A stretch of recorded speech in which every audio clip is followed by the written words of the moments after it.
Hervé Villard a des soucis d'argent. Pour s'en sortir, le chanteur a été obligé de vendre sa maison dans le 5e arrondissement de Paris pour des raisons financières. La vie de star peut s'effondrer du jour au lendemain. D'après les informations de France Dimanche, ce 2 mai, la star des années 80 doit se séparer de son bien immobilier à Paris.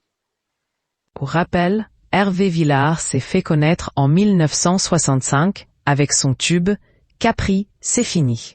Depuis plusieurs années, le chanteur est très discret. Il est également un des premiers artistes à avoir parlé de son attirance pour les hommes publiquement. Moi, j'avais beau leur dire que j'étais homosexuel, ils ne voulaient pas en entendre parler.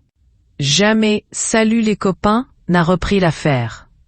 On ne voulait pas entendre parler de ce genre de choses. Ce n'était pas dans les mœurs de l'époque. C'était comme ça. Tout ça, c'était très compartimenté, expliquait-il dans le documentaire Chronique de l'âge tendre en 2022. En 2018, le chanteur Hervé Villard a décidé de faire ses adieux à ses prestations sur scène en 2018 et se fait plus discret depuis plusieurs années.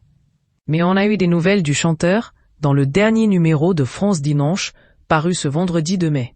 Le chanteur fait à nouveau parler de lui, mais pas pour sa musique. D'après les informations du magazine, Hervé Villard serait en proie depuis un certain temps à des difficultés financières qui l'obligeraient, la mort dans l'âme, à mettre en vente la maison parisienne qu'il possède depuis des années.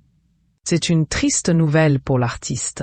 Hervé Villard va devoir se séparer d'un bien qui lui tient à cœur. Il s'agit d'un ravissant havre de paix situé dans le 5e arrondissement, au cœur d'un quartier typique de la capitale où il fait bon vivre, adoré des touristes du monde entier, souligne le magazine France Dimanche. Pour autant, Hervé Villard, qui pourrait se réconforter avec cette vente. En effet, l'ami de Daniel Cordier pourrait tirer un bon prix de ce bien immobilier. Mais sa peine reste grande.